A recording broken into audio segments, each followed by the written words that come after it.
Ocular migraines are painful migraines that can last from 5 minutes to a few hours, and they can occur in one eye or both eyes. They usually begin with an aura, which can cause a change in your vision, and then it will result in migraine-like symptoms like a headache, nausea, lightheadedness. I've had a few in my lifetime, and they were some of the most painful experiences of my life, but luckily I don't have them stop me do what I love. Ocular migraines, or otherwise called visual migraines, are rare and affect 1 out of every 200 people. Regular migraines can also cause vision problems, which may cause it to be an optical migraine. These are called auras, which involve flashing lights and blind spots or increased size of your blind spot in your vision. They normally appear in both eyes, but can happen in one eye. So the first time that I had an ocular migraine, I went and I saw my optometrist, and I also saw my pediatric doctor, and both of them concluded that they weren't entirely sure what the cause of my optic migraine was. And the previous night, I had not gotten very much sleep. I had not eaten very much food, and those are kind of like general symptoms that can cause migraines. But there's some belief that like past head injuries or past traumas can also cause ocular migraines. But it isn't genetic, so there's no way that it could have, passed on to me from family members, and I don't have any family members who did have ocular migraines. I have experienced falls from horse riding. I rode horses from the time that I was about 6 until I was about 14, and I had fallen, a handful of times. I was wearing helmets, but I had sustained head injuries, and so that could have been a cause for them. But overall, the resulting cause is entirely unknown, and nobody really knows what triggers them, what causes them. It varies from person to person. It can be like a general thing, like you didn't get enough sleep, or it could be something, as traumatic as falling off a horse and hitting your head. Feel her. All your attention is on your leg and her. On your leg and her. Now steady. Now steady. Your leg on. Good. Very good. Hi, I'm Jessica Kiermayr, one of Katie's close family friends. When she first informed me about her having ocular migraines, she was very uninformed and it made her very scared and nervous about the future. After she learned more about them and about her condition, she got less afraid and knew what she had to deal with. As being a close family friend of Katie's, I had to see her transition from her not having ocular migraines to her having ocular migraines, which is incredible that she could do that. The very first time I had an ocular migraine, I was 13 years old. It was during the summer, and I had like made a blanket for it in my room the night before, and I woke up. My mom had gone to work, and I was on my phone that morning, and I was, like looking down on it, typing my mom, and the strangest thing was happening. I like couldn't see my fingers in front of me. It was like um, you would look somewhere, or you look straight into the mirror, and you couldn't see part of your face. It was like there's a huge blind spot or something. I mean, your brain fills it in because if like how you normally have a blind spot, and your brain fills it in. But when you have an ocular migraine, your blind spot will get larger and larger. So if you do your blind spot test, and I did that because I knew about what a blind spot was, I could tell. I would hold my thumb out, and I could tell that my blind spot was huge.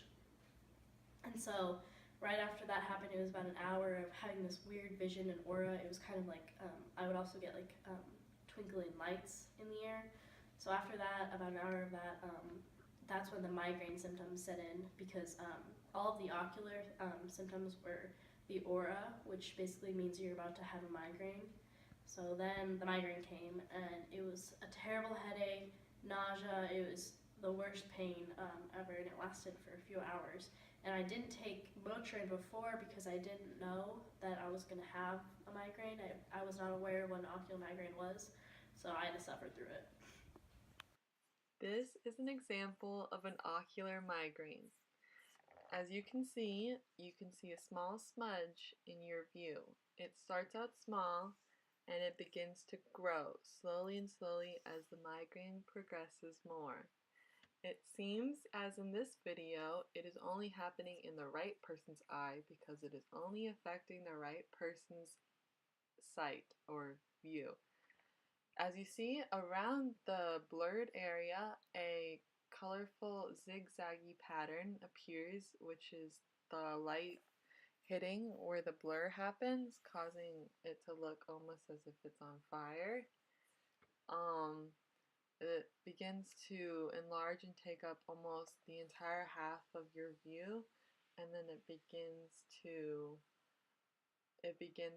disintegrate and disappear. An ocular migraine or a visual migraine, where you have no headache at all necessarily. You could have one, but you don't necessarily have one.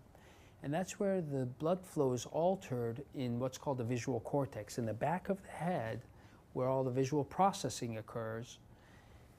If there's altered blood flow, it will create an impression of an area of blur in the center with little shimmering lights around it. Usually lasts about 30 minutes or so. Very scary to people when they have it. They're driving along and all of a sudden their vision goes blurry on them, sometimes so bad that they have to pull off the highway.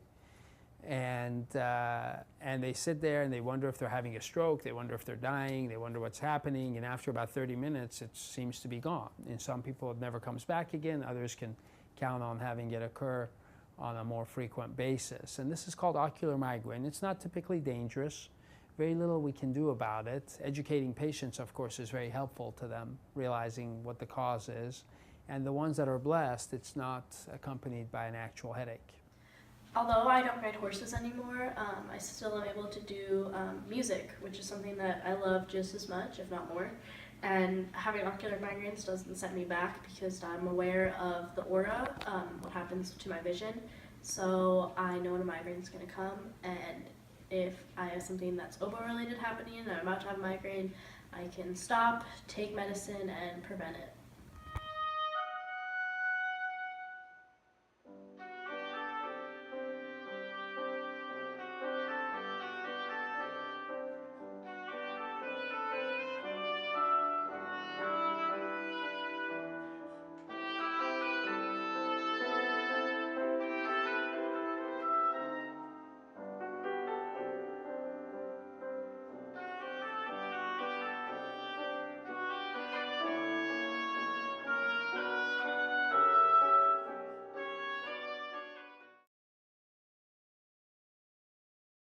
I was diagnosed when I was 13. That's when I had my very first ocular migraine.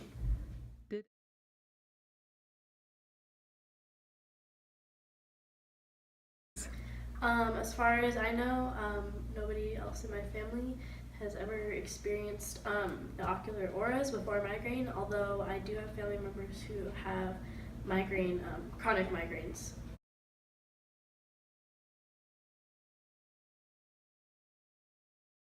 It is not genetic, as far as we know. Of course, we don't know everything about what caused it, but if it was genetic, I'm sure it could be passed on, but as far as we know, it isn't genetic.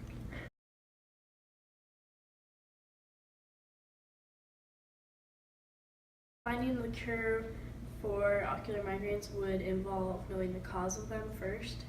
So I'm sure if it's something that's simple, then there would be a cure that could be found. Even though I have ocular migraines, I don't let them hold me back from anything that I love doing. I don't let them hold me back from living my life, from having fun, seeing my friends, playing the oboe, going to school. And I'm thankful that I had the doctors in my life who were able to help me through it, and my parents, of course, and my friends who were there to support me.